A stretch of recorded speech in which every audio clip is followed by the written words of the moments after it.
इस बुलेटिन के प्रायोजक हैं योगमणि इंस्टीट्यूट ऑफ नर्सिंग। नमस्कार, जबलपुर लाइव में आपका स्वागत है। मैं हूं आपके साथ अंकिता और आइए अब खबरें देखते हैं विस्तार से।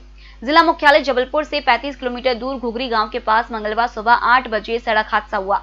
तेज रफ्तार लोडिंग वाहन सड़क किनारे खाई में पलट गया। वाहन में 36 मजदूर सवार थे, 27 घायल हो गए। सभी को मेडिकल पहुंचाया गया तो वहां स्ट्रेचर तक नहीं मिला। ऐसे में एएसआई ने पीठ पर लादकर घायलों को वार्ड तक पहुंचाया। 57 साल के एएसआई संतोष सेन का एक हाथ कुछ साल पहले एनकाउंटर के दौरान खराब हो चुका है। इसके बाद भी उन्हें घायलों की पीड़ा महसूस करते हुए उन्हें पीठ पर लादकर वार्ड तक पहुंचाने में जी जान लगा दी। 10 की हालत नाजुक बताई जा रही है। हादसे के बाद ड्राइवर और क्लीनर फरार हो गए। वाहन में 12 वर्ष की उम्र से लेकर 60 वर्ष की वृद्ध महिलाएं और पुरुष सवार थे। सभी कोहला से शहपुरा मटर तोड़ने जा रहे थे। शहर के संवेदनशील सघन रहवासी क्षेत्र में शामिल शहर के ठक्कर ग्राम क्षेत्र में अवैध हथियार तैयार कर शहर में सप्लाई किए जा रहे थे। इस अवैध कारोबार का खुलासा सोमवार की रात करीब 1:45 बजे पुलिस की छापामार कार्रवाई में हुआ। हैरानी की बात यह है कि मौत का सामान बनाने वाले इसी कारखाने से विगत माह CAA NRC को लेकर मचे बवाल के दौरान प्रदर्शनकारियों को शहर की शांति व्यवस्था भंग करने के लिए हाईटेक आधुनिक गुलेल बेची गई थी। गोलपुर CSP अखिलेश गौर के नेतृत्व में ठक्कर ग्राम पहुंची पुलिस ने घर के भीतर अवैध हथियारों का कारखाना चला रहे ठक्कर ग्राम निवासी शहनवाज उर्फ रवि अंसारी पिता रज्जब को गिरफ्तार कर लिया है। गोलपुर CSP गौर ने बताया कि शहनवाज द्वारा चलाई जा रही अवैध फैक्ट्री में 150 से ज्यादा तलवारों का जखीरा होने की सूचना मिली थी। एक तरफ वरिष्ठ अधिवक्ता रामेश्वर नीखरा है और शिवेंद्र उपाध्याय है, तो दूसरी तरफ वरिष्ठ अधिवक्ता मनीष दत्त सहित अन्य नई ऊर्जा के प्रतिनिधि मुकाबले में कोई किसी से कम नहीं। 25 निर्वाचित सदस्यों में से खुद को मिलाकर 13 को अपनी तरफ करते ही स्टेट बार चेयरमैन का ताज सिर पर होगा। यह एक बड़ी उपलब्धि होगी। ऐसा इसलिए क्योंकि यह पद समग्र राज्य के 1 लाख वकीलों के नेता का होता है, जिसकी बात मुख्यमंत्री तक सुनते हैं। हाईकोर्ट से सुप्रीम कोर्ट तक वकीलों का प्रभावी दखल हो जाता है। सभी जिला बार के पदाधिकारियों के बीच महत्व बढ़ जाता है। यही वजह है कि इस पद को अधिक प्रतिष्ठित होने की कुंजी मानकर कवायद तेज कर दी गई है। सभी गट पूरा जोर लगा रहे हैं।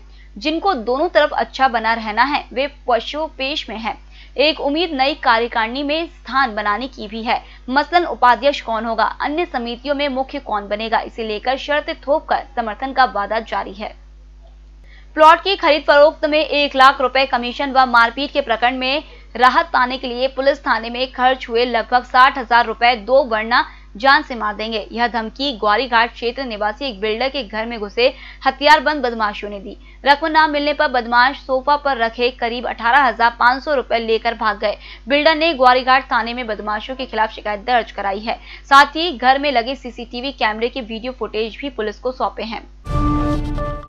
मध्य प्रदेश हाईकोर्ट के आदेशानुसार आगामी 23 नवंबर से जिला अदालत में प्रायोगिक कामकाज का शुभारंभ होगा। मार्च से कोर्ट बंद था, सिर्फ सीमित सुनवाई समय समय पर हो रही थी। 8 माह बाद परिसर की पुरानी रंगत लौटेगी। चूंकि अभी कोविड संकट विद्यमान है, अतः किसी तरह की लापरवाही खतरनाक हो सकती है। इसे मद्देनजर रखकर जिला बार परिसर में एडवोकेट वॉरियर्स की सक्रियता के लिए प्रतिबद्ध है। यह जानकारी जिला बार जबलपुर के अध्यक्ष अधिवक्ता सुधीर नायक और सचिव अधिवक्ता राजेश तिवारी ने दी। पुस्तकालय सचिव अधिवक्ता अमित कुमार साहू ने बताया कि सबसे पहले जनहित याचिका उन्हीं ने दायर की थी। उसी जनहित याचिका पर हाईकोर्ट ने विभिन्न दिशा निर्देश जारी किए थे। पूर्व में उन्होंने समूची अदालत परिसर से लेकर आसपास माइक बॉक्स सहित जागरूकता का प्रसारण भी किया था।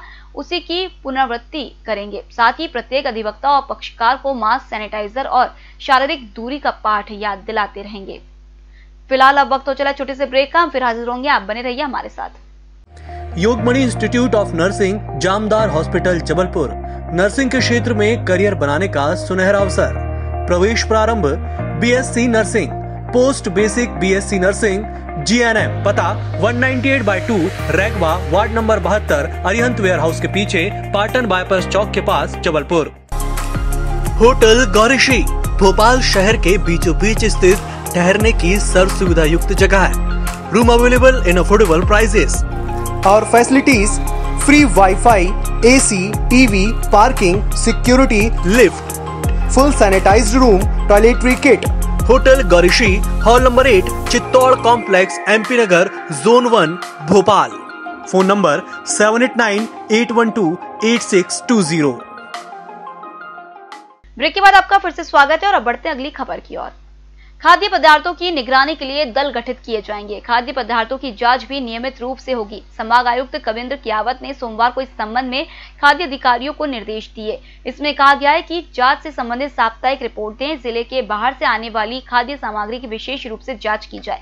हर जिले में विशेष निगरानी दल भी गठित की जाए और लगातार छापामार कार्रवाई भी होती रहे। कियावत ने निर्देश दिए कि खाद्य सुरक्षा अधिकारी सभी दुकानों का माह में एक बार जरूर निरीक्षण करें और आम जनता की शिकायत होने पर तुरंत कार्रवाई करें। सभी जिलों में कंप्लेंट के लिए अलग से एक नंबर जारी किया जाए जिस पर शिकायत की जा सके। दिवाली के बाद अब लोग छठ पूजा की तैयारी में जुट गए हैं। शहर में खासतौर पर उत्तर प्रदेश और बिहार से जुड़े वे परिवार जो हर साल इस पर्व को बड़े ही उत्साह से मनाते हैं।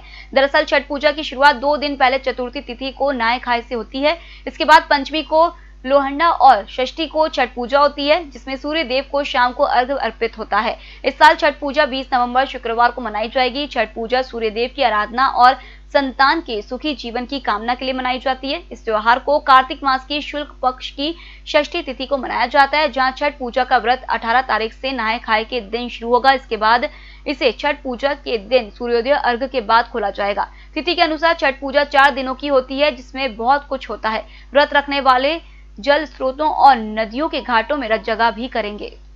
बिजली की बढ़ती डिमांड को देखकर अब पावर प्लांट को बंद चालू करना आसान नहीं होगा। इनका मेंटेनेंस या सुधार का काम भी योजना बनाकर होगा। 1-2 माह नहीं बल्कि 5 साल पहले ही हर प्लांट की देखरेख का ब्लूप्रिंट दस्तावेजों में तैयार हो जाएगा। अभी नेशनल थर्मल पावर कॉर्पोरेशन इसी तर्ज पर काम करती है, जिसे Madhya Pradesh power generation company भी अपनाने जा रही है। इसे कोर प्लान कहा जाता है। प्रमुख सचिव ऊर्जा संजय दुबे ने पिछले दिनों Madhya Pradesh power generation company की समीक्षा में कोर प्लानिंग 5 साल की करने के निर्देश दिए। कंपनी के प्रबंध संचालक मनजीत सिंह का कहना है कि उनके स्तर पर इसकी योजना बनाई गई थी। पावर प्लांट का योजना बनाकर मेंटेनेंस करने से वक्त कम खर्च होता है। इसके अलावा खर्च में भी कमी होती है। कंपनियों को भी यह जानकारी होती है कि कब कौन पावर प्लांट बंद होगा। अभी हर साल मेंटेनेंस का काम होता है। मशीनों में तकनीकी खराबी आने के बाद उसे सुधार किया जाता है। इसमें समय अधिक और पैसा दोनों खर्च होता है। पश्चिम मध्य रेलवे सहित देश भर के रेल कर्मचारियों के लिए यह राहत भरी खबर है। उन्हें मिलने वाले पास पीटीओ की पुरानी व्यवस्था को फिर से बहाल करने का निर्णय लिया गया है। सोमवार 16 नवंबर को रेलवे बोर्ड ने इससे जुड़ा आदेश भी जारी कर दिया है। फिलहाल 31 दिसंबर तक रेल कर्मचारी पहले की तरह पास पीटीओ की सुविधा ले सकेंगे। इस मामले को West Central Railway Employees Union ने AIRF के माध्यम से रेलवे बोर्ड पर इस व्यवस्था को लागू करने की तारीख को आगे बढ़ाने की मांग की थी। WCREU के जबलपुर मंडल सचिव नवीन लिटोरिया व मंडल अध्यक्ष BN शुक्ला ने बताया कि पास पीटीओ के ऑनलाइन दिए जाने की व्यवस्था लागू करने से काफी व्यवहारिक परेशानियां सामने आ रही थी, जिसे देखते हुए WCREU के महामंत्री मुकेश गालव ने AIRF के माध्यम से रेलवे बोर्ड पर दबाव बनाया, जिसके बाद रेलवे बोर्ड ने 31 दिसंबर 2020 तक पुरानी व्यवस्था को ही बहाल कर दिया।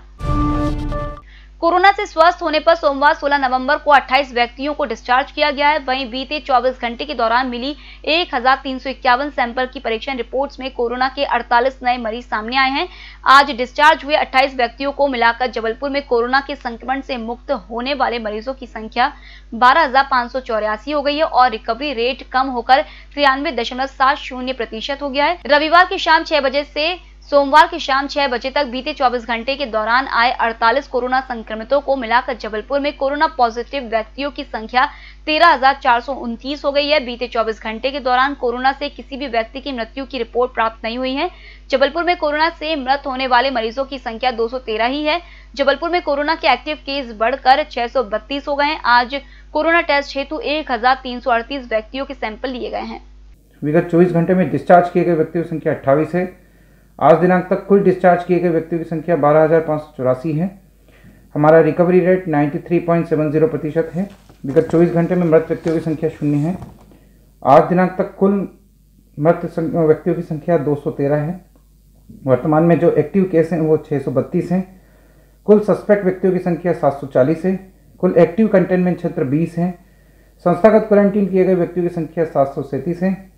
होम क्वारंटीन किए गए व्यक्तियों की संख्या 723 है और होम आइसोलेशन में पॉजिटिव मरीजों की संख्या 401 है। हमने कोरोना कमांड सेंटर स्थापित किया, जिसमें 24 घंटे में किसी भी समय कोई भी व्यक्ति अपनी कोरोना संबंधी जानकारियों को दे सकता है और क्वेरीज का समाधान करवा सकता है। फिलहाल इस बुलेटिन में इतना ही। आप बने रहिए EMS टीवी के साथ। नमस्कार।